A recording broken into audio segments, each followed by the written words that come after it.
नमस्कार आप सभी को, स्वागत है आपका हमारे इस प्लेटफ़ॉर्म पर। हम लोग टॉप 500 करंट अफ़ेयर्स कर रहे थे और ये इसका भाग 4 है। इससे पहले अगर आपने भाग 3 नहीं देखे हैं, तो आप हमारी प्लेलिस्ट में जाके वहाँ से इनको देख सकते हो। ठीक है? पिछले 6 महीनों का संग्रह है और इसकी अगर आपको पीडीएफ चाहिए तो आप हमारे टेलीग्राम चैनल से भी जुड़ सकते हो। साथ ही साथ चैनल सब्सक्राइब करिए, वीडियो को शेयर करिए ज़्यादा से ज़्यादा। तो चलिए शुरू करते हैं। क्वेश्चन नंबर हम लोग 300 तक कर चुके थे, ठीक है? और उसी के आगे शुरू करते हैं।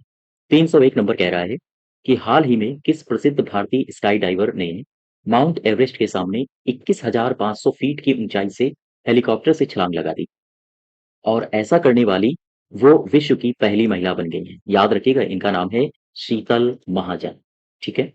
याद रखिए कौन सी भारतीय स्काई डाइवर है जिन्होंने माउंट एवरेस्ट से छलांग लगाई है और ऐसा करने वाली वो पहली भारतीय बनी है, इनका नाम है शीतल महाजन।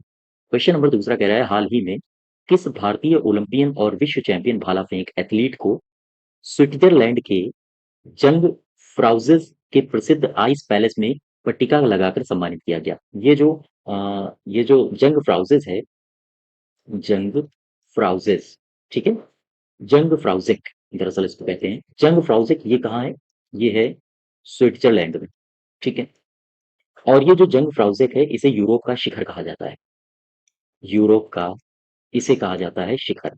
तो कौन बना है जिसे जंग फ्राउज़िक में प्रसिद्ध आइस पैलेस में पट्टिका लगाकर सम्मानित किया गया है? ये है नीरज चोपड़ा जी, ठीक है? भाला फेंक। नेक्स्ट देखो, हाल ही में किस खिलाड़ी को Balkan athlete of the year पुरस्कार से 8वीं बार सम्मानित किया गया है? ये 8वीं बार सम्मानित कौन किया गया है? इनका नाम है नोवाक जोकोविच, ठीक है? मुझे कमेंट बॉक्स में बताइए नोवाक जोकोविच किस देश से संबंध रखते हैं? नेक्स्ट देखो, निम्नलिखित कथनों पर विचार कीजिए। फीफा अध्यक्ष हैं जियानी इन्फैंटिनो। इनको दुबई में 12वें मोहम्मद बिन राशिद अल मखदूम क्रिएटिव स्पोर्ट्स अवार्ड समारोह में 2023 से के लिए अंतर्राष्ट्रीय खेल व्यक्तित्व पुरस्कार से नवाजा गया है। फिर से समझो, 12वें मोहम्मद बिन राशिद अल मखदूम क्रिएटिव स्पोर्ट्स अवार्ड समारोह में अंतर्राष्ट्रीय खेल व्यक्तित्व पुरस्कार किसे दिया गया है 2023 का? ये मिला है फीफा के अध्यक्ष जियानी इन्फेंटिनो को। तो पहला कथन सही है, ठीक है? दूसरे कथन में आओ। बीसीसीआई ने अमोल मजूमदार को सीनियर भारतीय महिला क्रिकेट टीम का मुख्य कोच नियुक्त किया है। तो आपसे अगर पूछा जाए कि सीनियर भारतीय महिला क्रिकेट टीम का जो मुख्य कोच है, वो कौन बनाया गया है? उसे बनाया गया है अमोल मजूमदार को। दूसरा कथन भी सही है। तीसरा दे रहा है कि हाल ही में भारतीय व्यक्ति हैं जिनका नाम है सलीम दुर्रानी। इनका निधन हो गया। इनका जन्म अफ़गानिस्तान के काबुल में हुआ था। ये भारत के पहले अर्जुन पुरस्कार पाने वाले क्रिकेटर थे। तो ये भी कथन सही है, यानी कि तीनों के तीनों कथन हमारे सही हैं। ठीक है? तो सही उत्तर कौन-सा हो जाएगा? सही उत्तर हो जाएगा हमारा चौथा। नेक्स्ट देखो, क्वेश्चन नंबर 305। हाल ही में हुए अंडर 19 विश्व कप के संबंध में सही कथन की पहचान करो। तो पढ़ो जरा, पहला ऑप्शन क्या कह रहा है? विश्व कप के फाइनल मुकाबले में भारत को ऑस्ट्रेलिया ने परास्त किया। भारत को ऑस्ट्रेलिया ने हराया है, बिल्कुल सही है। अंडर 19 विश्व कप की बात हो रही है, ठीक है? दूसरा ऑप्शन क्या कह रहा है? फाइनल मुकाबले में man of the match Australia के बियर्ड मैन और प्लेयर ऑफ द सीरीज रहे हैं अफ्रीका के मफाका। तो ये दोनों कथन सही है। दोनों को याद रखिएगा। Man of the match final में कौन रहा है? बियर्ड मैन, ये ऑस्ट्रेलिया के हैं। और प्लेयर ऑफ द सीरीज कौन रहा है? मफाका, ये कहाँ से हैं? ये अफ्रीका से हैं। दक्षिण अफ्रीका में हुए इस विश्व कप, यानी कि ये विश्व कप कहाँ हुआ है? याद रखिएगा, ये अंडर 19 जो विश्व कप हुआ है, साउथ अफ्रीका में हुए इस विश्व कप में भारत की ओर से यह टूर्नामेंट में सबसे ज्यादा रन किसने बनाए? सबसे ज्यादा जो रन बनाए हैं भारत की ओर से वो बनाए हैं उदय सहारन ने। ठीक है? ये तीनों के तीनों कथन हमारे सही हो जाएंगे। नेक्स्ट देखो, हाल ही में वितरित किए गए संसद रत्न पुरस्कारों के संबंध में कौन से कथन सही है? संसद रत्न पुरस्कार दिए गए हैं, इनमें से कौन से कथन सही है? आओ जरा देख लेते हैं। संसद रत्न से 5 सांसद और संसद महारत्न से 4 सांसदों को सम्मानित किया गया है। ठीक है? याद रखिएगा, संसद रत्न से 5 सांसद सम्मानित हुए हैं और अगर महारत्न की बात करें तो 4 सांसदों को सम्मानित किया गया है। पहला कथन सही है। दूसरा देखो, चेन्नई स्थित गैर लाभकारी न्यास प्राइम पॉइंट फाउंडेशन ने एपीजे अब्दुल कलाम के आग्रह पर इस सम्मान की शुरुआत की थी। तो ये भी याद रखो, इस सम्मान की शुरुआत किसने की थी? तो एपीजे अब्दुल कलाम के आग्रह पर ये जो फाउंडेशन है, न्यास प्राइम पॉइंट फाउंडेशन, इसने इसकी शुरुआत की थी। नेक्स्ट दिख रहा है, कानून मंत्री अर्जुन राम मेघवाल के नेतृत्व में ज्यूरी ने इन सांसदों का चयन किया था। बिल्कुल सही है। अर्जुन राम मेघवाल के नेतृत्व में एक ज्यूरी बनाई गई थी और उसी ज्यूरी ने इन सारे सांसदों का चुनाव किया था। तो अब क्वेश्चन ये बनता है कि इसमें चुनाव किया किया किसका किया गया?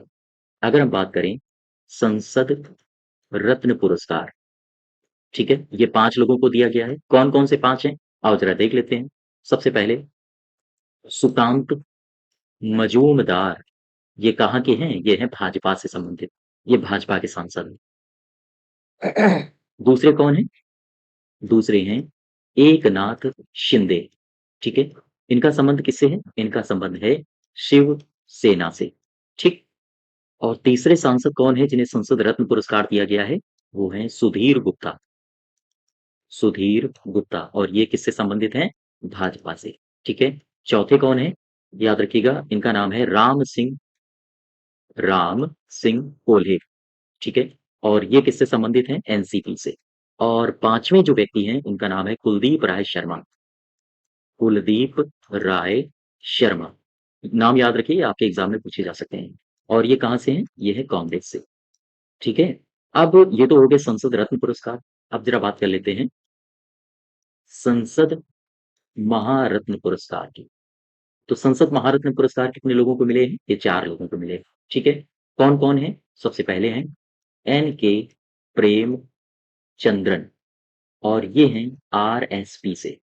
दूसरे हैं अधीर रंजन चौधरी, अधीर रंजन चौधरी, इनका नाम आप सबको पता होगा, आईएनसी से बिलोंग करते हैं। तीसरे कौन है? विद्युत बरन मेहता, या विद्युत बरन महतो लिखो ज्यादा बेहतर रहेगा। मैं इसको हटा देता हूँ।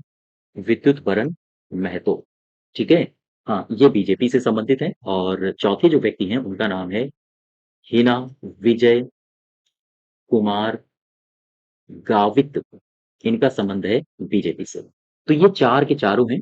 इधर 4 महारत्न संसद महारत्न पुरस्कार प्राप्त करने वाले व्यक्ति हैं, और इधर 5 हैं संसद रत्न पुरस्कार प्राप्त करने वाले व्यक्ति। तो इनके नाम आपके एग्जाम में पूछे जा सकते हैं, इसलिए याद रखिएगा। नेक्स्ट देखो क्वेश्चन नंबर 307। हाल ही में शास्त्रीय संगीत में उत्कृष्ट योगदान के लिए मध्य प्रदेश सरकार ने राष्ट्रीय तानसेन सम्मान की घोषणा की। इसके संबंध में सही कथनों की पहचान करो। ऑप्शन नंबर 1 दे रहा है कर्नाटक के प्रसिद्ध हिंदुस्तानी शास्त्रीय संगीत के गायक हैं पंडित गणपति भट्ट हसनगी, इनका नाम याद रखो। पंडित गणपति भट्ट हसनगी, इनको मिला है हाँ तानसेन सम्मान, ठीक है? दूसरे हैं राजा मान सिंह तोमर, राजा मान सिंह तोमर सम्मान उज्जैन के मालवा लोक कला केंद्र को प्रदान किया गया है। ये भी नाम याद रखो, ये भी पूछा जा सकता है कि राजा मान सिंह तोमर सम्मान किसे प्रदान किया गया है। तो याद रखिएगा उज्जैन के मालवा लोक कला केंद्र को, ठीक है? क्लियर बात? और ये दोनों कथन हाँ आपके सही है, इसलिए जो सही उत्तर होगा वो हो जाएगा तीसरा, ठीक है? नेक्स्ट देखो, सितंबर 2023 में पश्चिमी तट पर भारतीय तटरक्षक बल ने किस तटीय सुरक्षा अभियान को आयोजित किया? किस तटीय सुरक्षा अभियान को आयोजित किया है? इसका नाम है ऑपरेशन सजग, ठीक है? याद रखिएगा, सितंबर 2023 में पश्चिमी तट पर भारतीय तटरक्षक बल ने किस तटीय सुरक्षा अभियान को आयोजित किया है? इसका नाम है ऑपरेशन सजग। नेक्स्ट देखो, भारत में पहला फ्रेंच फिल्म महोत्सव, इसका आयोजन कहाँ किया गया है? इसका आयोजन किया गया है भारत के पूर्वी राज्य में, यानी कि ये जो आपको वेस्ट बंगाल दिख रहा है, वेस्ट बंगाल के कोलकाता में, ठीक है? हाँ, पहला फ्रेंच फिल्म महोत्सव कहाँ आयोजित हुआ है? कलकत्ता में। नेक्स्ट देखो, 310 नंबर, राजनीतिक पार्टियों को चंदे के रूप में मिलने वाली धनराशि से संबंधित 2018 से लागू उस योजना का नाम बताओ, या वह योजना जिसे माननीय सर्वोच्च न्यायालय ने बंद कर दिया है, यानी असंवैधानिक बता दिया है। ये योजना कब बंद की गई? सर्वोच्च न्यायालय ने कब घोषणा की थी इसकी? याद रखिएगा 15 फरवरी 2024। ये बहुत हॉट मुद्दा था, और इसमें सबसे ज्यादा चंदा बीजेपी को मिला है, ठीक है? तो ये जो योजना है इसे 15 फरवरी 2024 को असंवैधानिक करार देते हुए सुप्रीम कोर्ट ने बंद कर दिया, ठीक है? नेक्स्ट देख, अच्छा हाँ, इसमें आप ये जो योजना है, इस योजना के बारे में थोड़ा समझ लो। ये योजना कौन सी थी? मैंने आपको बताया था चुनावी बॉन्ड, चुनावी बॉन्ड यानी कि इलेक्टोरल बॉन्ड। इस योजना के बारे में थोड़ा जान लो, ये योजना है क्या? दरअसल 15 फरवरी 2024 को 15 फरवरी 2024 को हुआ क्या कि 5 न्यायाधीशों की एक बेंच बैठी, 5 न्यायाधीशों की एक बेंच बैठी, और उसकी जो अध्यक्षता कर रहे थे न्यायाधीशों की बेंच की, उसके अध्यक्ष थे chief justice of India D Y Chandrachud. ठीक है, डी वाई चंद्रचूड़। और इन्होंने घोषणा कर दी थी, क्या घोषणा की थी? इन्होंने घोषणा की, जो चुनावी बॉन्ड योजना है, बॉन्ड योजना, ये असंवैधानिक है, यानी कि गैर संवैधानिक है। क्यों गैर संवैधानिक है? ऐसा क्यों कहा? क्योंकि ये उल्लंघन करता है, उल्लंघन करता है काहे का? ये संविधान का उल्लंघन करता है, आर्टिकल 19(1)(a) का, सूचना के अधिकार का उल्लंघन करता है, क्योंकि इसमें गोपनीयताएं बरती गई हैं कि आप जो चंदा दे रहा है उसका नाम नहीं बताया जाएगा। ठीक है, और किसका ये उल्लंघन करता है? ये उल्लंघन करता है जन प्रतिनिधि अधिनियम, जनप्रतिनिधि अधिनियम, या हम कहें जनप्रतिनिधि एक्ट 1951 की धारा 29, की धारा 29 का सी का 1, इसका उल्लंघन करता है। और ये उल्लंघन करता है कंपनी एक्ट की धारा धारा 182 का 3, और साथ ही साथ धारा 13 का ए का बी, इतनी धाराओं का ये उल्लंघन करता है। और क्या पता है आपको, इलेक्टोरल जो इलेक्टोरल बॉन्ड है, तो बॉन्ड की राशि कितनी थी? ये जो योजना थी, इसमें किस किस मूल्य के बॉन्ड जारी किए जाते थे? 1,000 रुपए मूल्य के बॉन्ड, 10,000 रुपए मूल्य के बॉन्ड, 1 लाख रुपए, ठीक है, और 10 लाख रुपए, और यहाँ तक कि 1 करोड़ रुपए तक के बॉन्ड के मूल्य के बॉन्ड इसमें जारी किए जाते थे। और 2017-18 के आसपास केंद्र सरकार ने राजनीतिक दलों को चंदा देने के लिए इस योजना का शुभारंभ किया था। बात समझ पा रहे हो आप? हाँ, तो ये जो क्वेश्चन है 310, इसका जो सही उत्तर हो जाएगा, कब बंद की गई ये योजना, असंवैधानिक करार दी गई है, हाँ, 15 फरवरी 2024 को। नेक्स्ट देखो क्वेश्चन नंबर, हाँ, 311। ठीक है, फरवरी 2024 को इलेक्ट्रॉनिक्स और आईटी मंत्रालय के द्वारा कहाँ पर पहले डिजिटल इंडिया फ्यूचर स्किल्स शिखर सम्मेलन का आयोजन किया गया? याद रखिएगा, पहला डिजिटल इंडिया फ्यूचर स्किल्स शिखर सम्मेलन का आयोजन किया गया असम के गुवाहाटी में। ठीक है, नेक्स्ट देखो, हाल ही में किस राज्य सरकार ने मुख्यमंत्री विश्वकर्मा पेंशन योजना का शुभारंभ किया है? कौन सी राज्य सरकार है जिसने मुख्यमंत्री विश्वकर्मा पेंशन योजना का शुभारंभ किया है? ये है राजस्थान। ठीक, पंजाब सरकार ने प्रसिद्ध गायक स्वर्गीय मोहम्मद रफी की स्मृति में 100 फीट ऊंची रफी मीनार, इसको कहाँ स्थापित किया है? याद रखिएगा, वेरी वेरी इंपॉर्टेंट है रफी मीनार। आजकल क्वेश्चंस ऐसे बनने लगे हैं कि जो भी कोई मंदिर या मीनार बनती है उसकी ऊंचाई भी पूछी जाती है। तो 100 फीट ऊंची रफी मीनार कहाँ बनी है? पंजाब में, अमृतसर में। हाल ही में केंद्रीय चिड़ियाघर प्राधिकरण ने उड़ीसा सरकार को उसके किस जूलॉजिकल पार्क में चीता, अफ्रीकी शेर और चिंपैंजी के नियोजित स्थानांतरण की अनुमति प्रदान कर दी है? ये है, कौन सा पार्क है? ये है नंदन कानन जूलॉजिकल पार्क, और ये कहाँ पर है? ये है उड़ीसा में। ठीक है, नेक्स्ट देखो, जनवरी 2024 में भारत सरकार के द्वारा जारी नए दिशा निर्देशों के साथ भारत में कितने वर्ष से कम उम्र के छात्रों को कोचिंग सेंटर में प्रवेश करने पर रोक लगा दी गई है? ये कौन है? कितने वर्ष से कम उम्र के बच्चों को कोचिंग सेंटर में प्रवेश के लिए रोक लगाई गई है? यह है 16 वर्ष से कम। ठीक है, यानी कि 16 वर्ष से कम अगर बच्चा है तो फिर वो कोचिंग सेंटर में प्रवेश नहीं पा सकता है। अभी हाल ही में भारत सरकार के द्वारा नई गाइडलाइंस जारी की गई है। क्वेश्चन नंबर 316 देखो, जनवरी 2024 को हैदराबाद में नौसेना प्रमुख की उपस्थिति में अडानी ग्रुप ने किस नाम से भारतीय नौसेना को पहला स्वदेशी medium altitude long endurance drone प्रदान किया है? किस नाम से दिया गया है? इसका नाम है दृष्टि 10 स्टारलाइनर। ठीक है, स्टार लाइनर बोला जाएगा, दृष्टि 10 स्टार लाइनर। ठीक है, याद रखिएगा इसको। फिर से समझो, जनवरी 2024 को हैदराबाद में नौसेना प्रमुख की उपस्थिति में, यानी कि हैदराबाद में नौसेना प्रमुख भी उपस्थित रहे, उस उपस्थिति में अडानी ग्रुप ने किस नाम से भारतीय नौसेना को पहला स्वदेशी medium altitude long endurance drone प्रदान किया है? इसका नाम है दृष्टि 10 स्टार लाइनर। ठीक है, नेक्स्ट देखो, हाल ही में कहां पर देश का पहला रीजनल ड्राइविंग ट्रेनिंग सेंटर ये खोला जाएगा? ये खोला गया है, कहां पर खोला गया है? रीजनल ड्राइविंग ट्रेनिंग सेंटर ये खोला गया है अजमेर में, राजस्थान के अजमेर में। कहां पर? अजमेर में, केकड़ी सिंगावल में।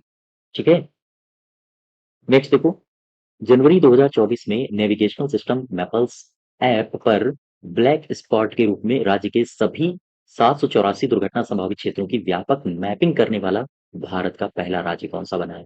तो भारत का पहला राज्य कौन सा बना है व्यापक मैपिंग करने वाला? वो बना है पंजाब।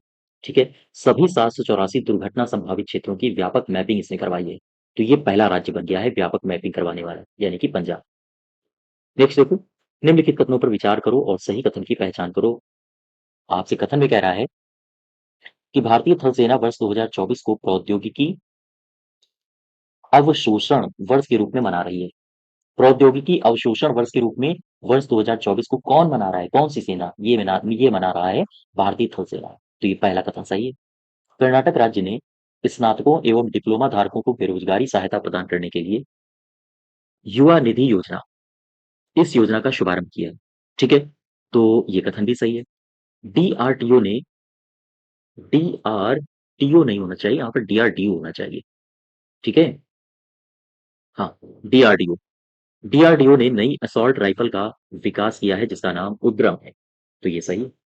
ये तीनों कथन सही है, यानी कि हमारे जो सही कथन हो जाएगा वो हो जाएगा चौथा। ठीक है।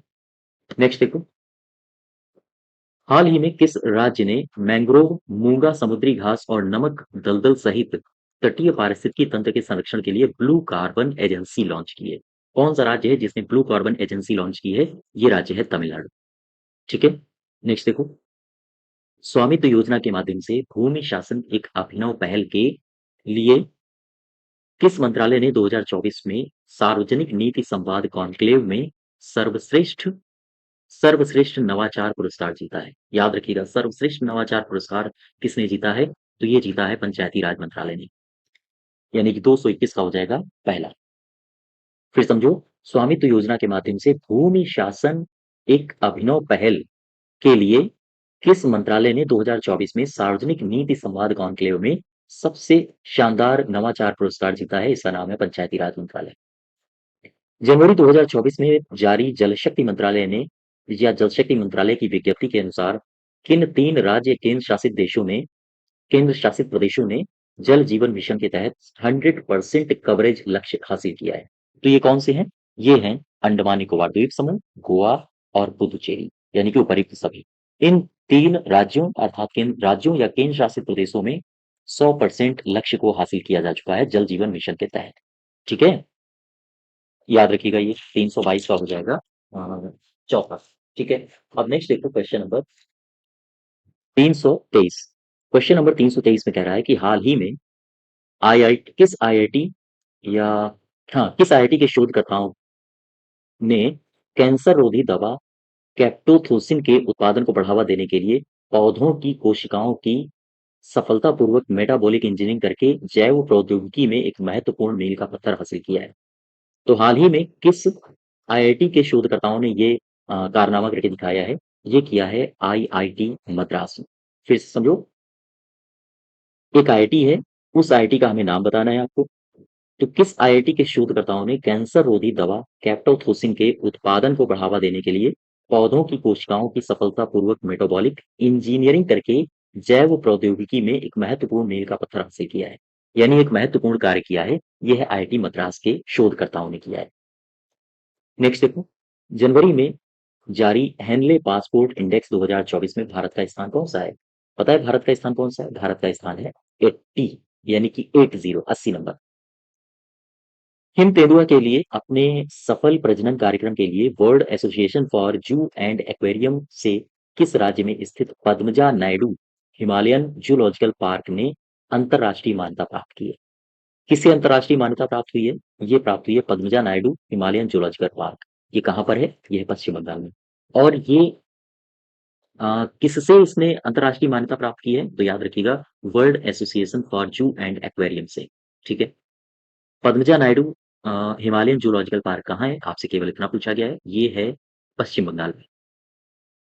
निम्नलिखित कथनों में विचार कीजिए और सही कथन की पहचान कीजिए। आपसे पूछा है, पहला जो ऑप्शन दे रहा है वो कह रहा है कि जनवरी 2024 समावेशिता और सशक्तिकरण के लिए अंतरराष्ट्रीय अंतरराष्ट्रीय पर्पल उत्सव 2024 कहाँ मनाया गया? गोवा में। तो ये कथन सही है।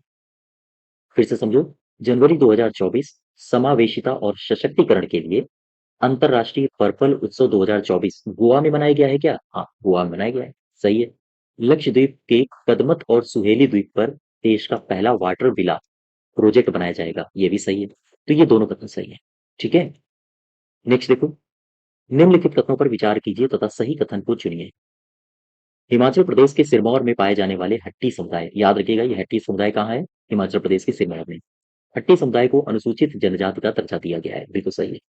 पेंच टाइगर रिजर्व को भारत के पहले डार्क स्काई पार्क के खिताब के रूप में सम्मानित किया गया है, ये भी सही है।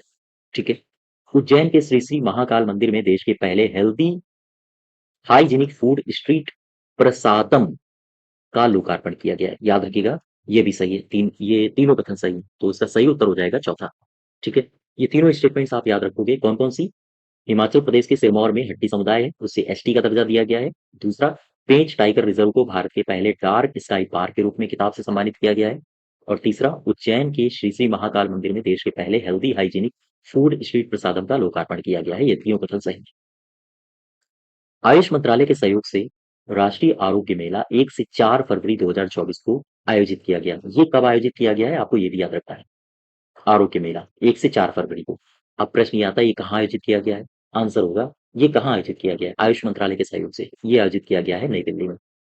ठीक है, नेक्स्ट देखो, निम्नलिखित कथनों पर विचार कीजिए और सही कथन की पहचान कीजिए। पहला कथन दे रहा है भारतीय अंतरिक्ष अनुसंधान संगठन इसरो ने गगनयान, यान लिखा है ये, गगनयान मिशन के द्वारा वर्ष 2024 में पहली महिला रोबोट, रोबोट का नाम याद रखो, ये पूछा जा सकता है आपके एग्जाम में।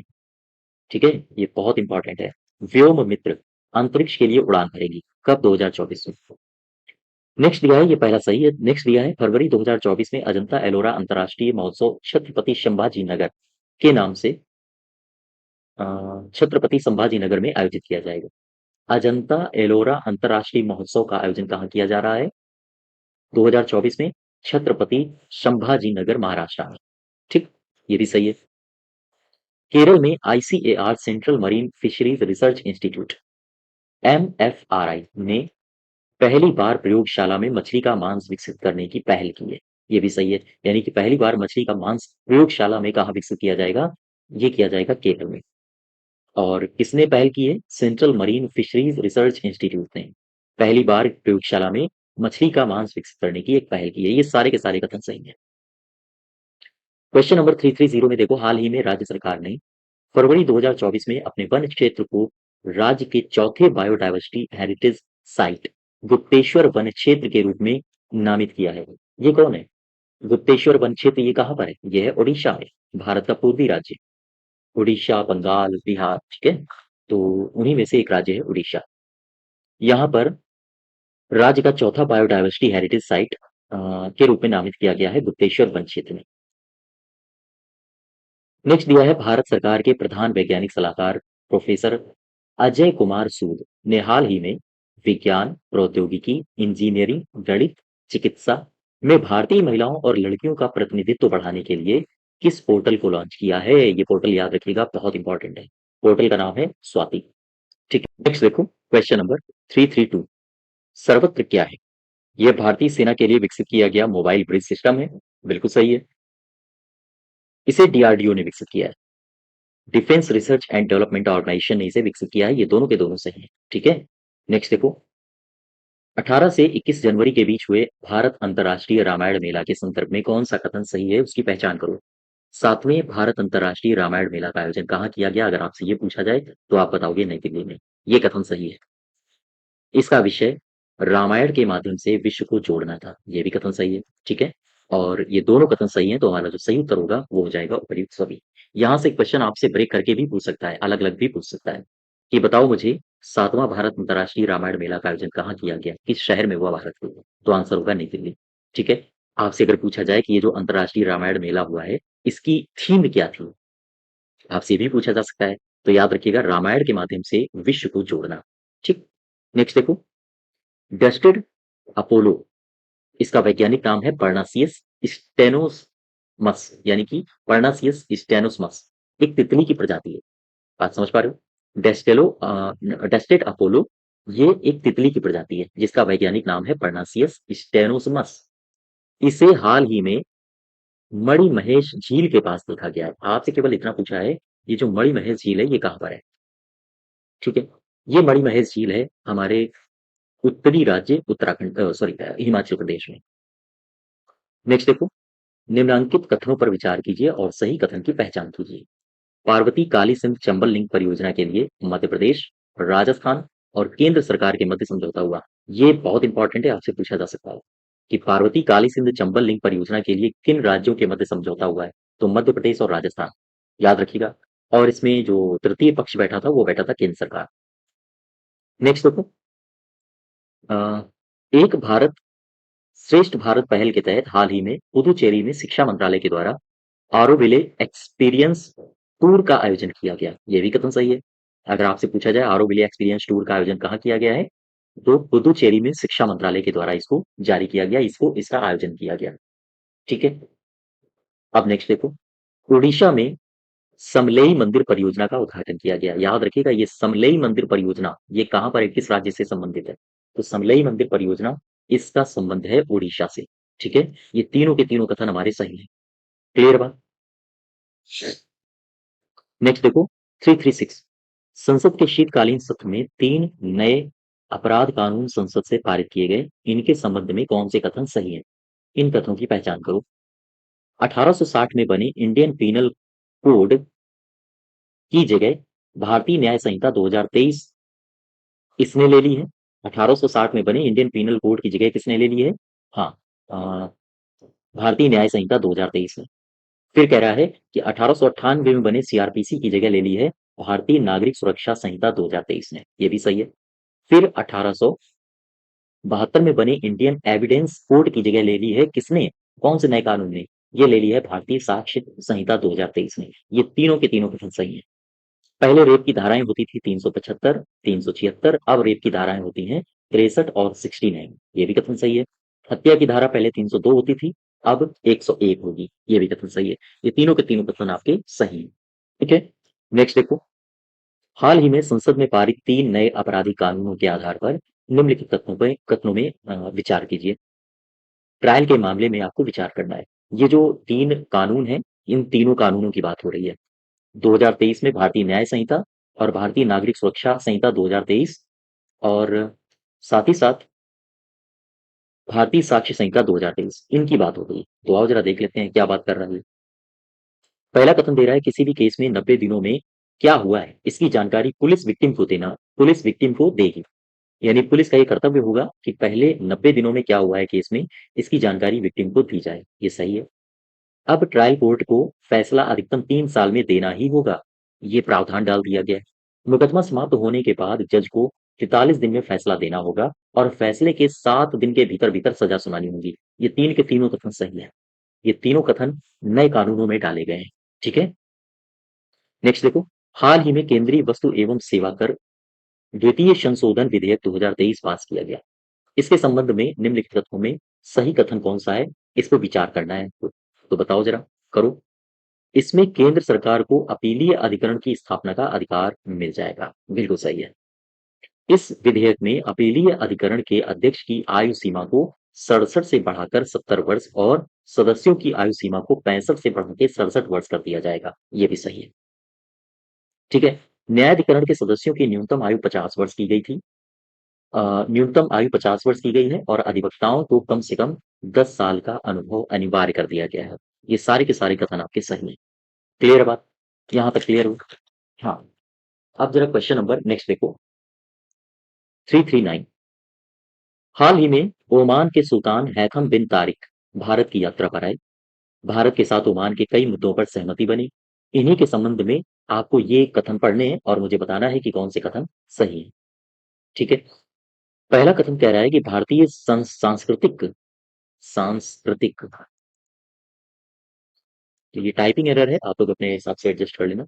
भारतीय सांस्कृतिक संबंध परिषद और ओमान के ढोफर विश्वविद्यालय ने भारतीय अध्ययन हिंदी भाषा के आईसीसीआर, आईसीसीआर क्या है, Indian council for cultural relations chair की स्थापना पर एमओयू पर हस्ताक्षर किए हैं। याद रखिए, ये बिल्कुल सही है। ठीक है। नेक्स्ट दिया है वित्तीय खुफिया इकाई और ओमान के राष्ट्रीय वित्तीय सूचना केंद्र के बीच मनी लॉन्ड्रिंग संबंधित अपराध और आतंकवाद के वित्त पोषित या वित्त पोषण से संबंधित खुफिया जानकारी के आदान प्रदान के लिए भी मेमोरेंडम ऑफ अंडरस्टैंडिंग हुई है। यानी कि एमओयू पर हस्ताक्षर हुए हैं, ये भी सही है। संयुक्त कोष की तीसरी किस्त के रूप में $30 करोड़ यानी कि 2500 करोड़ रुपए जारी किए गए हैं। ये तीनों कथन सही है। हमारे जो सही हो जाएगा ऑप्शन वो हो जाएगा तीसरा, सॉरी चौथा। ठीक है। नेक्स्ट देखो, हाल ही में भारत और किस देश के मध्य अगरतला अखौरा रेल लिंक का उद्घाटन किया गया है? अगरतला अखौरा रेल लिंक का उद्घाटन कहाँ किया गया है? ये किया गया है बांग्लादेश में। दरअसल ये जो रेल लिंक है, आमतौर पर ये 12.24 किलोमीटर लंबी होगी, जिसमें से जो बांग्लादेश में रेल की लंबाई है वो 6 कितने 6.78 किलोमीटर होगा। और वहीं भारत की बात करें, भारत की बात करें का मतलब है ये अगरतला से जाएगी रेल। ठीक है। तो अगरतला कहाँ पर है? त्रिपुरा। तो ये त्रिपुरा में इसकी लंबाई कितनी होगी? 6 तो यहाँ हो गई। अब 12 से इसको घटाओ जरा। 5.46 लगभग इतना किलोमीटर आप देख लेना। तो जो टोटल लंबाई है वो 12.24 किलोमीटर होगी, जिसमें बांग्लादेश में 6.78 किलोमीटर और त्रिपुरा में 5.46 किलोमीटर। ठीक है। इसका उद्घाटन किया गया है। नेक्स्ट देखो, असम के कोकराझार तथा किस देश के गेलेफू के बीच रेल लिंक के लिए सर्वे के काम के लिए सहमति बनी है? यानी कि असम का एक जगह है कोकराझार और यहाँ से लेकर गेलेफू के मध्य रेल लाइन बिछाई जाएगी। तो सर्वे वगैरह हो रहा है। तो आपसे क्वेश्चन ये पूछा गया है कि ये जो गेलेफू है ये कहाँ है, किस देश में है? ये है भूटान में। तो असम यानी कि भारत और भूटान के मध्य रेल चलाई जाएगी। रेल लिंक के सर्वे के लिए काम चल रहा है। ठीक है। नेक्स्ट देखो, हाल ही में रेल मंत्री अश्विनी वैष्णव ने कहा है कि किस शहर में 287 किलोमीटर लंबी सर्कुलर रेलवे विकसित की जाएगी? ये की जाएगी बंगलौर में। इससे पहले क्या पता है आपको, चेन्नई में भी सर्कुलर रेलवे है। जो चेन्नई में है सर्कुलर रेलवे, वो 235.5 किलोमीटर का सर्कुलर रेलवे है। ठीक है। नेक्स्ट देखो, हाल ही में केंद्रीय विश्वविद्यालय संशोधन विधेयक 2023 संसद में पारित हुआ। ठीक है। इसके संबंध में निम्नलिखित कथनों पर विचार कीजिए और सही कथन जो भी हो उसको ढूंढ कर निकालिए। पहला ऑप्शन कह रहा है कि इस विधेयक में तेलंगाना में एक केंद्रीय जनजाति विश्वविद्यालय की स्थापना करने का प्रावधान किया गया है। ठीक है। इसका नाम समक्का सरक्का सेंट्रल ट्राइबल यूनिवर्सिटी होगा। याद रखिएगा, मोस्ट इंपॉर्टेंट फैक्ट है ये। समक्का सरक्का सेंट्रल ट्राइबल यूनिवर्सिटी ये कहाँ स्थापित किया जाना है? ये स्थापित किया जाएगा तेलंगाना में। क्लियर बात। दूसरा देखो, विधेयक का उद्देश्य जनजातीय कला संस्कृति और रीति रिवाजों के साथ साथ तकनीकी सुधार में शिक्षा और अनुसंधान की सुविधाएं देना है। ये दोनों कथन सही हैं, आपके उपर्युक्त दोनों सही हो जाएंगे। नेक्स्ट देखो, दिसंबर 2023 में नीति आयोग की पहली डेल्टा रैंकिंग 2023 जारी की गई। इसके संबंध में कथनों पर विचार कीजिए और कौन सा कथन सही है उसको पहचानिए। एस्पिरेशनल ब्लॉक प्रोग्राम के लिए तेलंगाना के आसिफाबाद जिले के तिरियानी कुमुरम भीम ब्लॉक को पहली डेल्टा रैंकिंग में शीर्ष स्थान प्राप्त हुआ है। तो शीर्ष स्थान कौन लाया है? कौन सा ब्लॉक है? ये है कुमुरम भीम ब्लॉक। ठीक है। कहाँ है ये? किस राज्य में है? तेलंगाना में है। किस जिले में है? आसिफाबाद जिले में है। ठीक है। दूसरा देखो, भौगोलिक दृष्टि से ब्लॉकों को 6 जोन में बांटा गया है। ये भी सही है। और इसमें जोन 1 में पहाड़ी और पूर्वोत्तर राज्यों के साथ द्वीप भी शामिल किए गए हैं। यानी कि जो जोन 1 है, इसमें पहाड़ी राज्यों को शामिल किया गया है और पूर्वोत्तर राज्यों को शामिल किया गया है। ये आपसे पूछे जा सकते हैं। जो जोन 2 है, उसमें उत्तर भारत के राज्यों को शामिल किया गया है। याद रखिएगा। जोन 3 में दक्षिण भारत के राज्यों को शामिल किया गया है। और जो जोन 4 है, उसमें पश्चिम भारत के राज्यों को शामिल किया गया है। 5 जोन में मध्य भारत के राज्य हैं और 6 जोन में पूर्वी भारत के राज्य हैं। बात समझ पा रहे हो आप? तो टोटल कितने जोनों में विभाजित किया गया है? टोटल है 6 जोन। क्लियर है बात? तो ये सारी बातें आपको याद रखनी है। नेक्स्ट देखो, 345 वित्त मंत्री निर्मला सीतारमण के द्वारा 1 फरवरी 2024 को अंतरिम बजट 2024-25 में राजकोषीय घाटा जीडीपी का कितना प्रतिशत रहेगा, निर्मला सीतारमण ने बताया है। कितना रहेगा? ये रहेगा 5.1%। ठीक है। नेक्स्ट देखो, अंतरिम बजट 2024-25 में मनरेगा के लिए आवंटित कितनी राशि है? मनरेगा को कितनी राशि आवंटित की गई है? तो यहाँ से ये क्वेश्चन भी पूछे जा सकते हैं आपसे। तो याद रखिएगा, 86,000 करोड़ रुपए मनरेगा के तहत आवंटित राशि या राशि को आवंटित किया गया। ठीक है। हाँ, नेक्स्ट देखो, क्वेश्चन नंबर 47 347। नवंबर 2023 में जकोटा जकोटा क्या है? वित्तीय संस्थानों के लिए प्रौद्योगिकी का डिजिटल परिवेश तैयार करने वाला एक मंच है। तो जकोटा ने एमएसएमई आर्थिक गतिविधि सूचकांक संपूर्ण, इसका नाम याद रखो, इस सूचकांक का संपूर्ण किसके सहयोग से लॉन्च किया है? तो संपूर्ण किसके सहयोग से लॉन्च किया है? इसको लॉन्च किया गया है सिडबी के सहयोग से। ठीक है, नेक्स्ट देखो। वह देश जिसने 2024 में सूक्ष्म, लघु और मध्यम आकार के उद्यमों के लिए दुनिया का पहला स्थिरता मान्यता ढांचा फ्रे इकोमार्क ग्लोबल को पेश किया है। ये कौन सा देश है जिसने इकोमार्क ग्लोबल को पेश किया है? ये इकोमार्क ग्लोबल क्या है?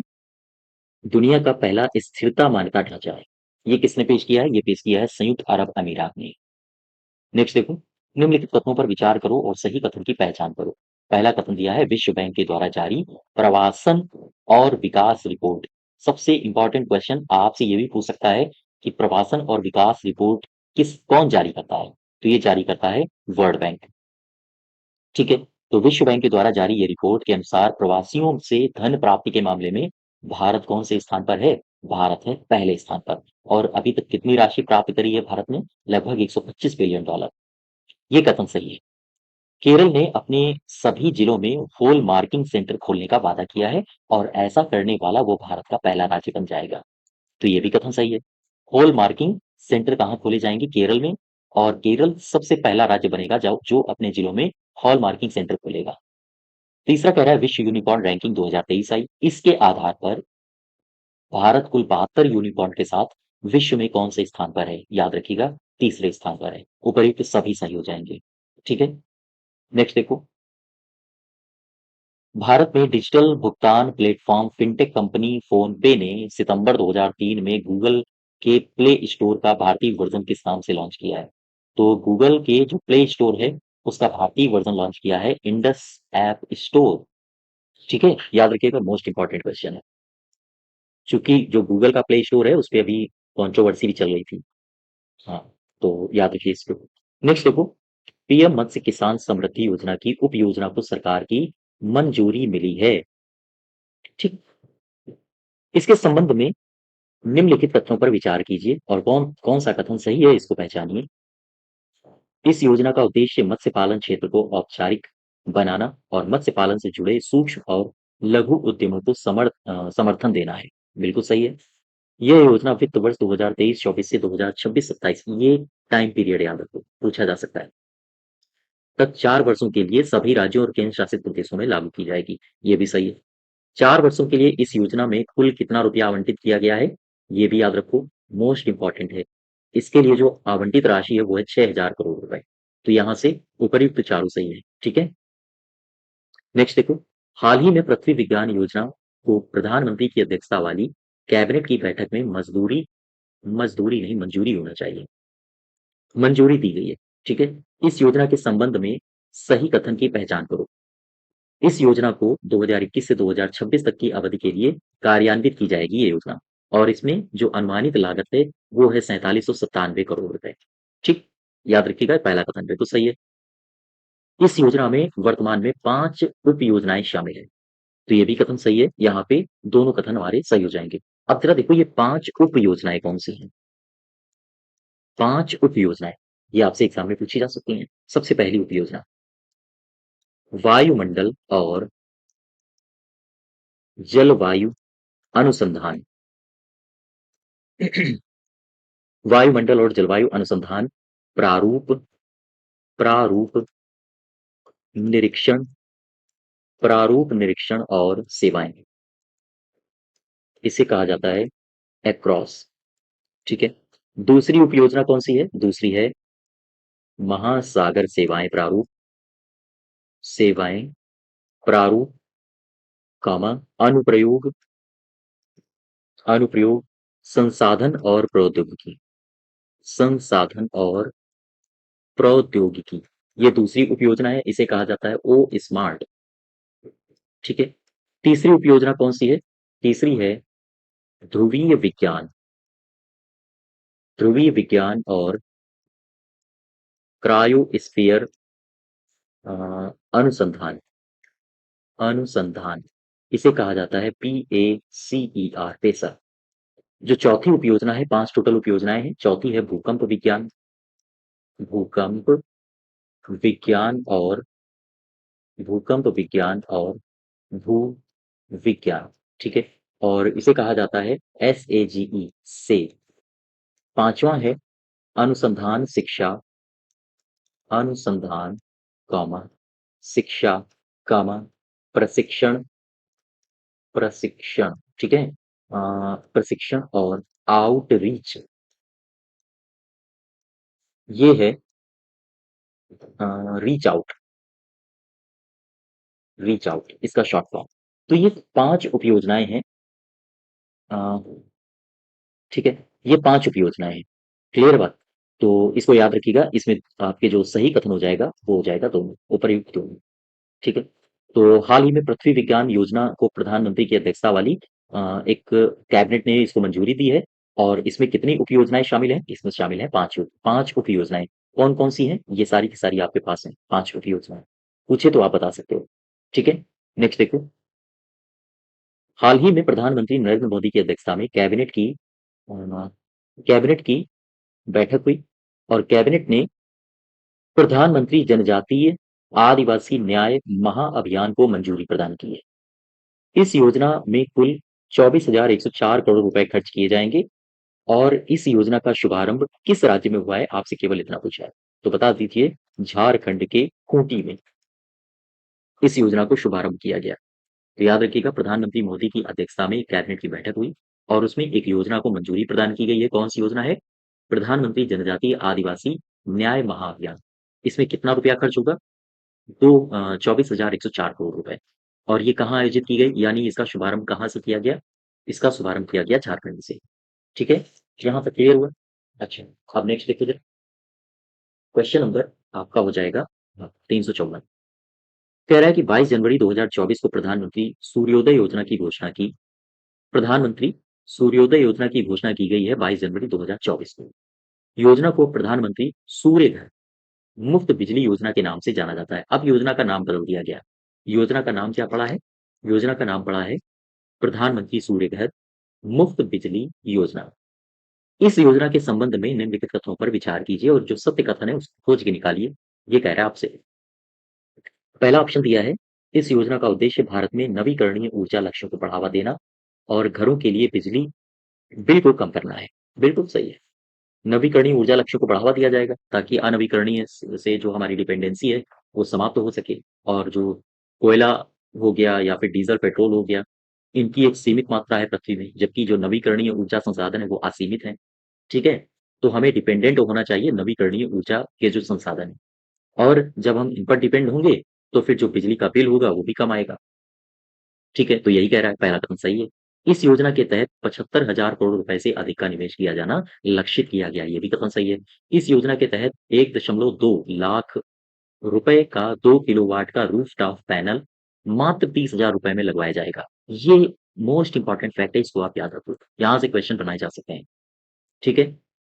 कितने रुपए दिए जाएंगे? 1.2 लाख रुपए। कितने किलोवाट का रूफटॉप सोलर पैनल लगाया जाएगा? 2 वाट का। और अ, कितने रुपए में वो लगा दिया जाएगा? 30,000 में।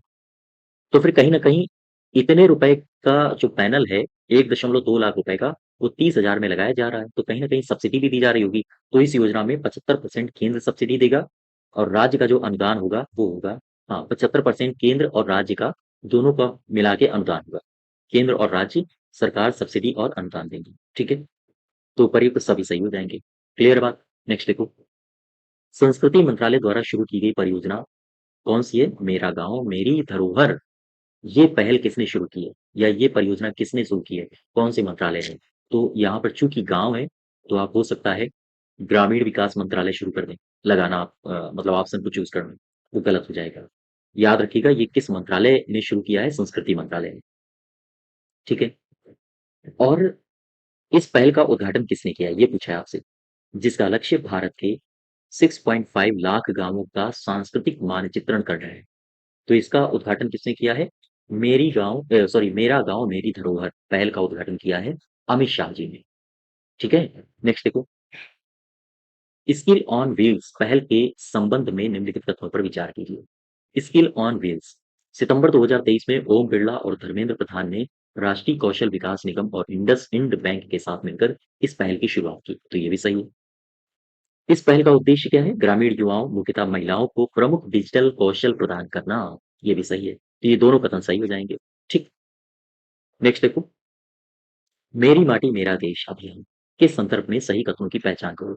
31 अक्टूबर 2023 को भारत के पहले उप प्रधानमंत्री और गृह मंत्री सरदार वल्लभ भाई पटेल की जयंती पर इस पहल को शुरू किया गया। बिल्कुल सही है। सरकार के द्वारा केंद्र सरकार के द्वारा इस योजना को शुरू किया गया है, इस अभियान को शुरू किया गया। किसकी याद में? पटेल साहब की याद में। कब? 31 अक्टूबर को। इस अभियान की नोडल एजेंसी कौन है? कौन सी एजेंसी है, कौन सा मंत्रालय इसको पूरा का पूरा संभाल रहा है? संस्कृति मंत्रालय। ठीक है। इस अभियान का नारा क्या है? ये भी आपसे पूछा जा सकता है। मिट्टी को नमन, वीरों को वंदन। ठीक है। मोस्ट इंपॉर्टेंट कौन सा नारा है? मिट्टी को नमन, वीरों का वंदन। तो ये सारे के सारे कथन सही हो जाएंगे। नेक्स्ट देखो, मेरा युवा भारत प्लेटफॉर्म के संबंध में सही कथनों की पहचान करो।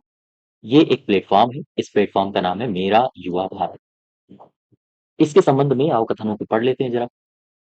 प्रधानमंत्री नरेंद्र मोदी ने देश के युवाओं के लिए मेरा युवा भारत नामक प्लेटफॉर्म का शुभारंभ किया। बिल्कुल सही।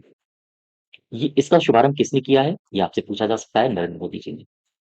इस प्लेटफॉर्म का उद्देश्य युवा विकास के लिए संपूर्ण सरकारी मंच बनाना है तथा 15 से लेकर 29 वर्ष की आयु के युवाओं को इसमें केंद्रित किया जा रहा है। तो ये आयु वर्ग याद रखो आप, ये भी पूछा जा सकता है। ठीक है।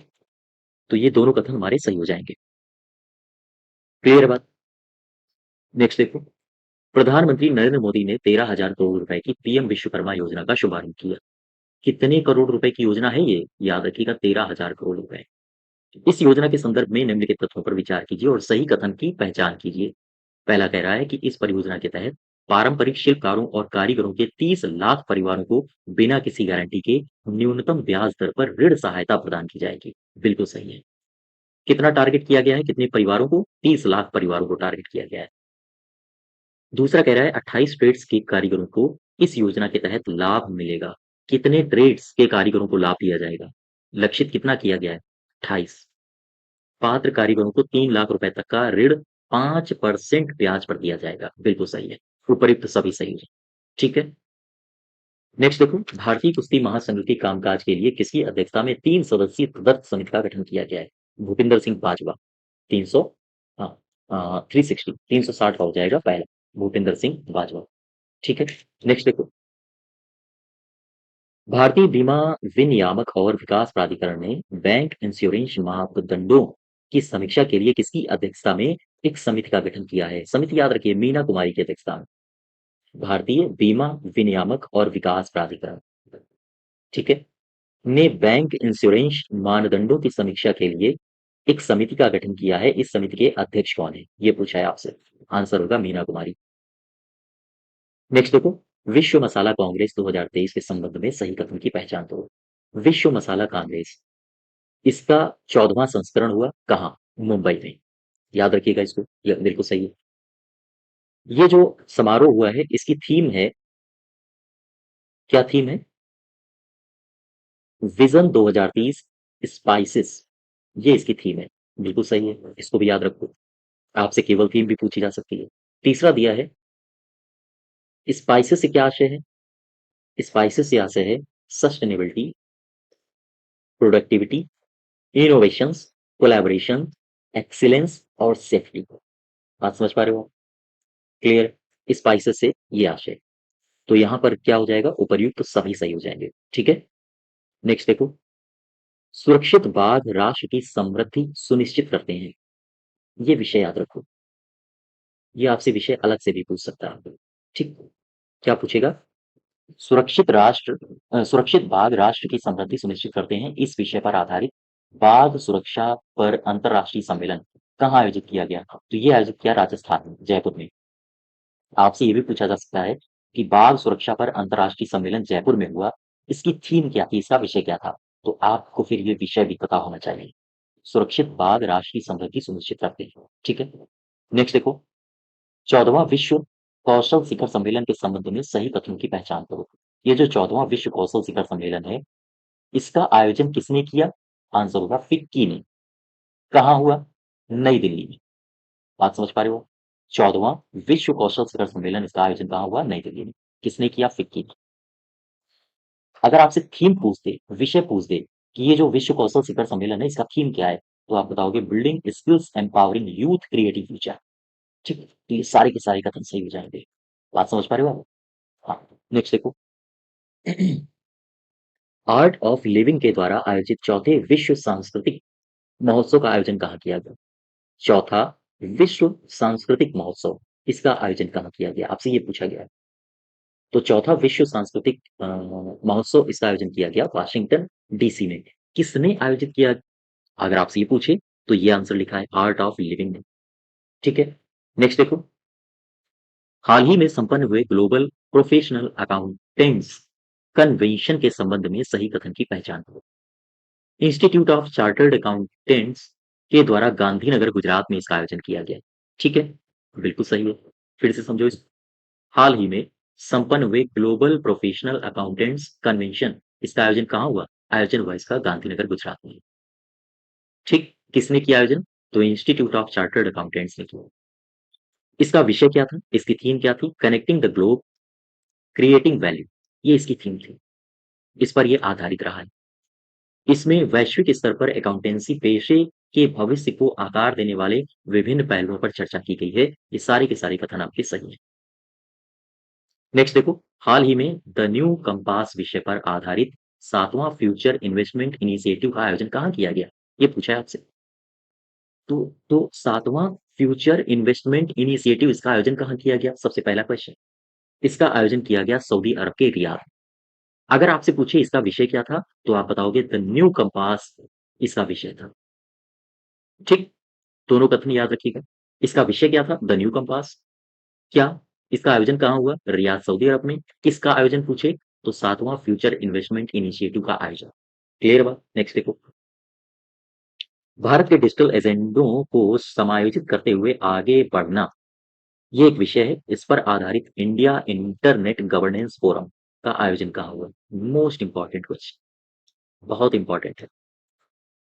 इसका आयोजन हुआ है नई दिल्ली। आपसे पूछे कि इंडिया इंटरनेट गवर्नेंस फोरम, इसका आयोजन कहाँ हुआ? नई दिल्ली में। इसका विषय अगर आपसे पूछ ले क्या था, तो आप बताओगे भारत के डिजिटल एजेंडों को समायोजित करते हुए आगे बढ़ना। ये है इसका विषय, ये है इसकी थीम। नेक्स्ट देखो। हाल ही में संपन्न हुई 27वीं विश्व सड़क कांग्रेस 2023 के सम्मेलन में सही कथन बताओ। अगर आपसे पूछे कि विश्व सड़क कांग्रेस, इसका आयोजन कहाँ हुआ? इसका आयोजन हुआ चेक गणराज्य में। अगर आपसे पूछे विश्व सड़क कांग्रेस 27वीं, इसका आयोजन हुआ चेक गणराज्य में, मुझे इसका विषय बताओ, तो आप बताओगे प्राग 2023 together on the road again. ये है इसका विषय। ठीक है? यहाँ पर दोनों कथन सही हो जाएंगे। नेक्स्ट देखो। हाल ही में जंगली जानवरों की प्रवासी प्रजातियों के संरक्षण पर COP14 की 14वीं बैठक का आयोजन कहाँ किया गया? इसके संबंध में सही कथन की पहचान करो। तो सबसे पहले इसका आयोजन कहाँ हुआ? फिर से समझो, जंगली जानवरों की प्रवासी प्रजातियों के संरक्षण के लिए COP14 का आयोजन कहाँ हुआ? इसका आयोजन हुआ उज्बेकिस्तान की राजधानी उज्बेकिस्तान के समरकंद में। ठीक है?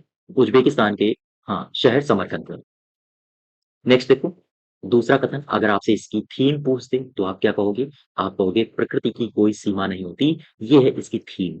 इस बैठक की यह थीम या विषय। ठीक है? तो ये दोनों कथन आपके सही हो जाएंगे। क्लियर है बात? ठीक है? क्वेश्चन नंबर नेक्स्ट देखो 371। जनवरी 2024 में टेस्ला के मालिक हैं एलन मस्क। एलन मस्क के स्टार्टअप न्यूरालिंक ने पहली बार इंसान के दिमाग में एक चिप को इम्प्लांट कर दिया है। इस चिप का नाम क्या है? आपसे ये पूछा है। तो आप क्या बताओगे इस चिप का नाम क्या है? इस चिप का नाम है, पहला ऑप्शन यानी कि लिंक। ठीक है? इस चिप का नाम है लिंक। नेक्स्ट देखो। क्वेश्चन नंबर दिया है 372। कह रहा है कि किस देश के अत्याधुनिक स्टार्टअप बीटा वोल्ट ने दुनिया की पहली परमाणु बैटरी अपनाई, जो चार्जिंग के बिना 50 सालों तक निर्बाध बिजली प्रदान कर सकती है। ठीक है? ये रख रखाव लिखा है, रख रखाव, जो चार्जिंग या रख रखाव के बिना 50 सालों तक निर्बाध बिजली पैदा कर सकती है। किसने बनाई है? ये बनाया है चाइना ने। ठीक है? दुनिया की पहली परमाणु बैटरी बनाई है। नेक्स्ट देखो, और इसका याद रखिएगा, बीटा वोल्ट ये स्टार्टअप कहाँ का है? ये चाइना का ही है, चूँकि चाइना ने वीटा-वोल्ट ने दुनिया की पहली परमाणु बैटरी बनाई है, जो चार्जिंग या रख-रखाव के बिना 50 सालों तक निर्बाध बिजली पैदा कर सकती है। ठीक है? नेक्स्ट देखो, किस आईआईटी ने देश की पहली हाइपर वेलोसिटी एक्सपेंशनल टनल टेस्ट सुविधा का विकास किया है? इस आईआईटी में स्थापित 24 मीटर लंबी टनल S2 को जिगरथंडा नाम दिया गया है। ये भी नाम याद रखो, मोस्ट इंपॉर्टेंट है, जिगरथंडा। तो ये कौन है? यह है आईआईटी कानपुर। नेक्स्ट देखो, गहरे समुद्र में संसाधनों एवं जैव विविधता के संबंध में अध्ययन के लिए 6000 मीटर की गहराई तक समुद्रयान भेजने की भू विज्ञान मंत्रालय की योजना है। भू विज्ञान मंत्रालय की योजना है कि वो 6000 मीटर गहराई तक, यानी 6 किलोमीटर नीचे गहराई तक समुद्र में पनडुब्बी भेजेगी। तो इस समुद्रयान को क्या नाम दिया गया है? इस समुद्रयान को नाम दिया गया है मत्स्य 6000। हाल ही में अमेरिका के खाद्य और औषधि प्रशासन ने चिकनगुनिया के पहले टीके को मंजूरी प्रदान की है। इस टीके के संबंध में निम्नलिखित कथनों पर विचार कीजिए। आपसे ये पूछा गया है। चिकनगुनिया का पहला टीका जो है वो एक्सिच, इसका जो पहला टीका है वो एक्सिच है। इसे फ्रांसीसी बायोटेक कंपनी वेलनेवा ने बनाया है। ये भी याद रखो। ठीक है? एक्सिस की एकल खुराक 18 वर्ष या उससे अधिक उम्र के लोगों को इंजेक्शन के माध्यम से मांसपेशियों में दी जाती है। ये भी कथन सही है। ठीक है? चिकनगुनिया रामरस इंसान में, ये जो रामरस नहीं होना चाहिए यहाँ पर, चिकनगुनिया वायरस होना चाहिए।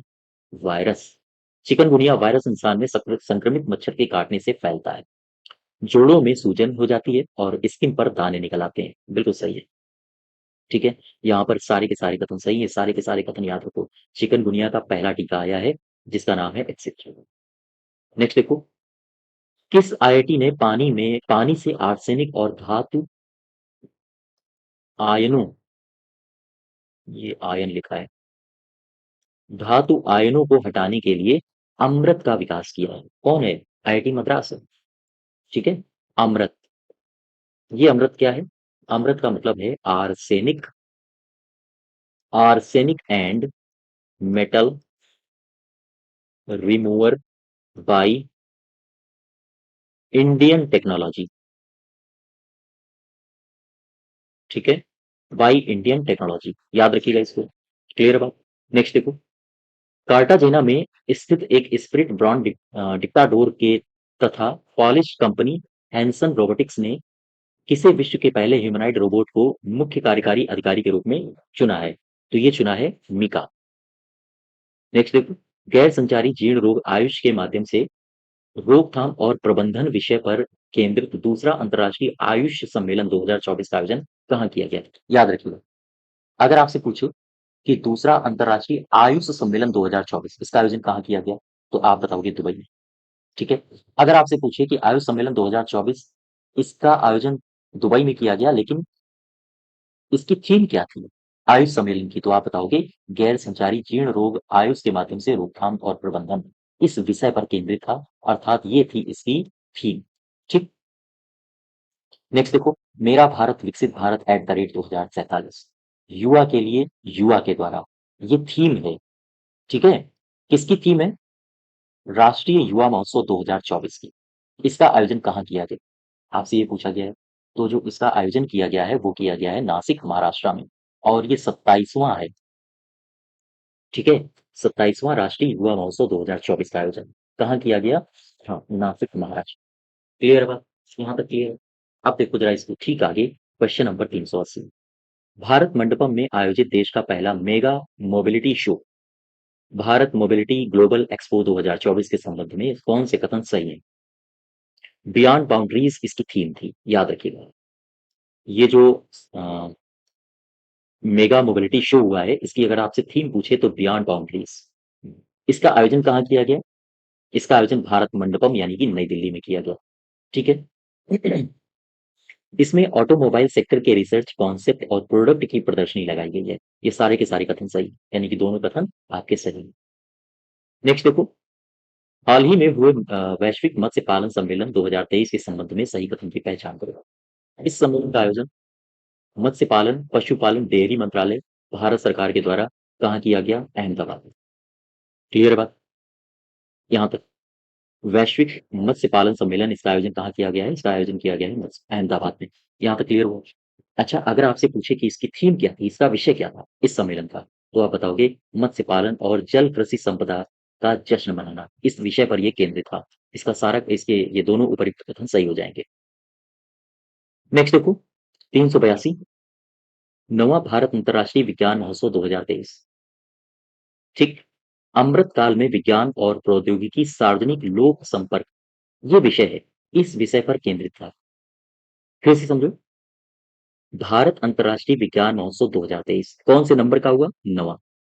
इसकी थीम क्या थी? अगर आपसे पूछे कि भारत अंतर्राष्ट्रीय विज्ञान महोत्सव 2023 की थीम क्या थी, तो थीम थी अमृत काल में विज्ञान और प्रौद्योगिकी सार्वजनिक लोक संपर्क। ठीक, ये इसकी थीम थी। अब अगर आपसे पूछे कि ये अंतर्राष्ट्रीय विज्ञान महोत्सव आयोजित कहाँ हुआ, तो आप क्या बताओगे? इसका आयोजन कहाँ हुआ है? फरीदाबाद, दिल्ली, या फिर नोएडा, या फिर हैदराबाद? इसका आंसर होगा फरीदाबाद। नेक्स्ट देखो, 26वां राष्ट्रीय ई गवर्नेंस सम्मेलन हुआ, कहाँ हुआ? आपसे ही पूछ रहा है। तो ये हुआ मध्य प्रदेश के इंदौर में। अगर आपसे पूछे कि इसकी थीम क्या थी, तो आप बताओगे डेवलपिंग इंडिया, एम्पावरिंग सिटीजन। ठीक, याद रखिएगा, ये सारे के सारे क्वेश्चन पूछे जा सकते हैं। नेक्स्ट देखो, CLEA यानी कि Commonwealth legal education association, Commonwealth attorney solicitor general सम्मेलन 2024 का आयोजन, जो कि न्याय दिलाने में सीमा पार चुनौतियों विषय पर केंद्रित था। इसका आयोजन कहाँ किया गया? इसका आयोजन किया गया नई दिल्ली में। आप क्वेश्चन एक बार फिर समझो। क्वेश्चन में कह रहा है कि CLEA यानी कि Commonwealth legal education association Commonwealth attorney general solicitor general सम्मेलन हुआ, कहाँ हुआ? नई दिल्ली में हुआ। इसकी आपसे थीम पूछे क्या थी, तो आप बताओगे न्याय दिलाने में सीमा पार चुनौतियां। ठीक है, नेक्स्ट देखो, आर्टिफिशियल इंटेलिजेंस पर वैश्विक भागीदारी शिखर सम्मेलन हुआ। ये शिखर सम्मेलन 2023 में कहाँ हुआ? आर्टिफिशियल इंटेलिजेंस पर वैश्विक भागीदारी शिखर सम्मेलन 2023 में कहाँ हुआ? तो आप बताओगे ये हुआ है नई दिल्ली में। क्लियर है बात? हाँ, आर्टिफिशियल इंटेलिजेंस पर वैश्विक भागीदारी शिखर सम्मेलन का आयोजन नई दिल्ली में हुआ। नेक्स्ट देखो, वर्ल्ड गवर्नमेंट समिट 2024, ठीक, के संदर्भ में सही कथनों की पहचान करो। वर्ल्ड गवर्नमेंट समिट 2024 का आयोजन कहाँ हुआ? दुबई में। याद रखिएगा, इसको बहुत इंपॉर्टेंट है। ठीक है, इस वर्ष सम्मेलन की थीम क्या थी? तो आप याद रखो, भविष्य की सरकारों को आकार देना, ये इसकी थीम थी। ठीक है, भारत, तुर्की और कतर को गेस्ट कंट्री के रूप में इसमें आमंत्रित किया गया था। ये तीनों कथन सही है। ठीक है, नेक्स्ट देखो, हाल ही में संपन्न हुए जलवायु सम्मेलन 2024 के संदर्भ में कौन से कथन सही है, उनकी पहचान करो। केंद्रीय पर्यावरण, वन और जलवायु परिवर्तन मंत्रालय द्वारा मुंबई में इस सम्मेलन का आयोजन किया गया, बिल्कुल सही। ठीक है, इसका आयोजन green climate fund readiness programme के तहत UNDP इंडिया के साथ नॉलेज पार्टनर अवाना कैपिटल के द्वारा किया गया। ये भी क्वेश्चंस आजकल पूछे जाने लगे हैं कि जो जलवायु सम्मेलन हुआ है मुंबई में, उसका आयोजन कौन किसने किसने मिलकर किया है? तो याद रखिएगा, green climate fund readiness programme के तहत किया गया है, UNDP इंडिया ने किया है, और इसके साथ नॉलेज पार्टनर अवाना कैपिटल ने किया है। ठीक है, इसका विषय क्या था, इसकी थीम क्या थी इस सम्मेलन की? तो भारत के लिए हरित परिवर्तन को डिकोड करना, ये इसकी थीम थी। इसमें सभी कथन सही है। क्वेश्चन नंबर 388 देखो, 388 क्या कह रहा है? फरवरी 2024 में अंतरराष्ट्रीय सौर गठबंधन का 119वां सदस्य कौन बना है? ये बना है माल्टा। आप सबने पढ़ा होगा इसके बारे में। फरवरी 2024 की खबर है, अभी हाल ही की खबर है, पिछले महीने की। ठीक है, और ये जो माल्टा है, ये कहाँ पर है? ये भूमध्य सागर में है। भूमध्य सागर में एक ये द्वीपीय देश है। नेक्स्ट देखो, ग्रामीण बैंकों का विचार देने वाले नोबेल पुरस्कार विजेता अर्थशास्त्री जिन्हें हाल ही में श्रम कानूनों के उल्लंघन के मामले में 6 साल के लिए उम्र कैद दी गई है, ये है यूनुस खान। याद रखिएगा इनको, बहुत इंपॉर्टेंट क्वेश्चन है। हाल ही में किस देश ने भारत के साथ सतत ऊर्जा साझेदारी को बढ़ावा देने के लिए ग्रीन फ्यूल अलायंस इंडिया को लॉन्च किया? तो ग्रीन फ्यूल अलायंस इंडिया को लॉन्च किया है हाल ही में किस देश ने भारत के साथ सतत ऊर्जा साझेदारी को बढ़ावा देने के लिए ग्रीन फ्यूल अलायंस इंडिया को किसने लॉन्च किया है? ये लॉन्च किया है डेनमार्क ने। ठीक है, नेक्स्ट देखो, निम्नलिखित कथनों पर विचार कीजिए और सही कथन कौन सा है उसे पहचानिए। INS करंज भारतीय पनडुब्बी श्रीलंका के 76th स्वतंत्रता दिवस समारोह में हिस्सा लेने के लिए कोलंबो बंदरगाह की यात्रा की। ठीक, कोलंबो बंदरगाह की इसने यात्रा की। किसने? आईएनएस करंजन। इसका नाम याद रखो। H5N1 एवियन इन्फ्लुएंजा वायरस के कारण फॉकलैंड द्वीप समूह में 200 से अधिक जेंटू पेंगुइन मृत पाई गई हैं। ये भी कथन सही है। ये दोनों कथन सही है। विश्व आर्थिक मंच की 54वीं वार्षिक बैठक का केंद्रीय विषय क्या था? विश्वास का पुनर्निर्माण। ये याद रखो। विश्व आर्थिक मंच की 54वीं वार्षिक बैठक हुई है। इसका जो केंद्रीय विषय था, इसकी जो थीम थी, वो क्या थी? आपसे पूछी जा सकती है। तो विश्वास का पुनर्निर्माण। ठीक है, ये सारे के सारे कथन सही है। नेक्स्ट देखो, हाल ही में कौन सा देश है जिसने अपने नियमित राष्ट्रीय टीकाकरण कार्यक्रम में मलेरिया वैक्सीन को शामिल करने के लिए दुनिया का पहला देश बन गया है? ये बना है कैमरून। ठीक है, हाँ, ये कौन सा देश बना है? ये बना है कैमरून। नेक्स्ट देखो, दिसंबर 2023 में किस देश ने आधिकारिक तौर पर हिम तेंदुओं को अपना राष्ट्रीय प्रतीक घोषित किया है? हिम तेंदुओं को अपना राष्ट्रीय प्रतीक किसने घोषित किया है? ये घोषित किया है किर्गिस्तान ने। ठीक, हाल ही में अंटार्कटिका के रॉस सागर में किस जंतु की एक नई प्रजाति ऑस, ऑस्ट्रोपैलिन हेलानिची नाम से खोजी गई है? यानी ये क्या है? ये एक समुद्री मकड़ी है जिसका नाम रखा गया है ऑस्ट्रेलोपैलिन हेलानिची। और ये कहाँ खोजी गई है? अंटार्कटिका के रॉस सागर में। नेक्स्ट देखो, हाल ही में कौन सा देश है जो चंद्रमा के श्योली क्रेटर पर सफलतापूर्वक सॉफ्ट लैंडिंग करने वाला दुनिया का 5वां देश बन गया है? ये है जापान। हाल ही में एलन मस्क की स्पेस कंपनी ने किस देश के पहले निजी वित्त पोषित जियो सैटेलाइट ओवी ओवी जोन 3 को लॉन्च किया है? ये कौन सा है? ये है स्वीडन है कि लग्जमबर्ग है? ये स्वीडन है। नेक्स्ट देखो, हेलन पासपोर्ट इंडेक्स 2024 के बारे में और थोड़ा जान लेते हैं। सही कथन की इसमें पहचान करनी है। इंडेक्स के अनुसार Japan, Singapore, Spain, France, Italy, Germany के पासपोर्ट दुनिया के सबसे शक्तिशाली पासपोर्ट हैं। बिल्कुल सही है। इस इंडेक्स में भारत का 80वां स्थान है। बिल्कुल सही है। भारत इस वर्ष 62 देशों में बिना वीजा के यात्रा कर सकते हैं। भारतीय भारतीय 62 देशों में बिना वीजा के यात्रा कर सकते हैं। बिल्कुल सही है। इसमें सारे के सारे कथन सही हो जाएंगे।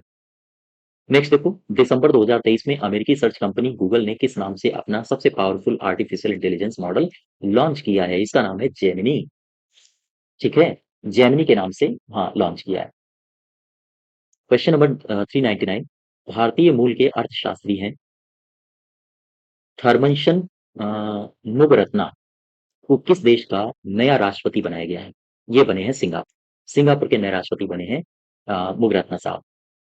क्वेश्चन नंबर 400 देखो, हाल ही में आईक्यू एयर, ठीक है, द्वारा जारी वर्ल्ड एयर क्वालिटी इंडेक्स 2023 में किस शहर को दुनिया का सबसे प्रदूषित शहर घोषित किया गया है? आईक्यू एयर के द्वारा एक इंडेक्स जारी किया गया है और इस इंडेक्स में बताया गया है कि कौन सा देश है या कौन सा शहर है जो सबसे प्रदूषित है। वो है नई दिल्ली। ठीक है, यहाँ तक क्लियर हुआ? तो ये हमारा पार्ट 4 था पिछले 6 महीनों की करंट अफेयर्स का। तो आप इसको पूरा देखिए और साथ ही साथ अगर आपको पीडीएफ की आवश्यकता है, इसकी आप पीडीएफ डाउनलोड करना चाहते हैं तो आप हमारे टेलीग्राम चैनल से जुड़ सकते हैं। ठीक है, और स्वस्थ रहिए, मस्त रहिए। धन्यवाद।